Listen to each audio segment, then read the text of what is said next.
চারটে নিয়ামত এরকম আছে যেটা স্বয়ং ইব্রাহিম আলাইহিস সালাতু ওয়াস সালাম আল্লাহ সুবহানাহু ওয়া তাআলার কাছে চেয়েছিলেন। চারটা ইব্রাহিম নবী আল্লাহর কাছে চেয়েছিলেন, আর আপনি আল্লাহর কাছে কি চান? আমি আল্লাহর কাছে কি চাই?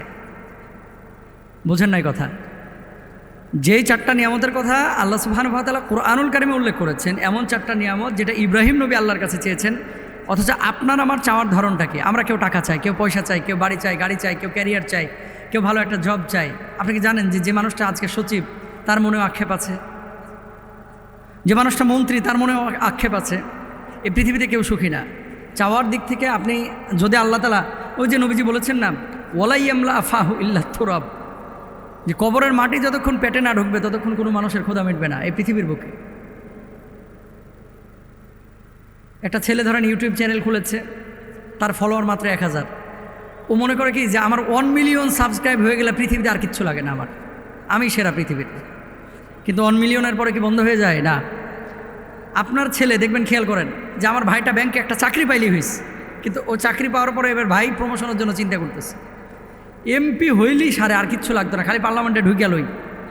ঢোকার পরে এবার চিন্তা করতেছে চিপা চাপা দিয়ে কোনো একটা মন্ত্রী যদি পাইতাম। পৃথিবীর সমস্ত মানুষের চাহিদা কিন্তু অসীম, এটার কোনো সীমা নাই, কিন্তু তাদের চাহিদা সীমিত যারা আখিরাতমুখী। এখন ইব্রাহিম আলাইহিস সালাতু ওয়াস সালাম কী চেয়েছিলেন আল্লাহর কাছে?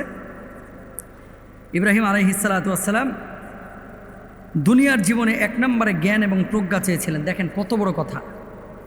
ইব্রাহিম আলাইহিস সালাম চেয়েছিলেন কি? রব্বি হাবলি হুকমা। দুনিয়ার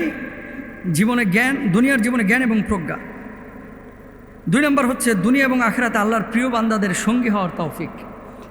দুনিয়াতেও আল্লাহর প্রিয় বান্দাদের সাথে যেন বন্ধু হয়ে থাকতে পারে, আখিরাতেও যেন আল্লাহর প্রিয় বান্দাদের সাথে থাকতে পারে। এরপরে দেখেন 3 নম্বর, মৃত্যুর পরে দুনিয়ার মানুষের মধ্যে সুনাম ও সুখ্যাতি। অর্থাৎ আমি যখন মারা যাব, আল্লাহ মানুষ যেন আমার প্রশংসা করে, মানুষ যেন আমার জন্য দোয়া করে, মানুষ যেন আমাকে গালমন্দ না করে, মানুষ যেন আমাকে ভালো বলে, মানুষ যেন আমার জন্য আল্লাহর কাছে ফরিয়াদ করে। 4 নম্বর হচ্ছে আখিরাতে জাহান্নাম থেকে মুক্তি এবং জান্নাত লাভ। তো এখন কি ছিল আরবিটা?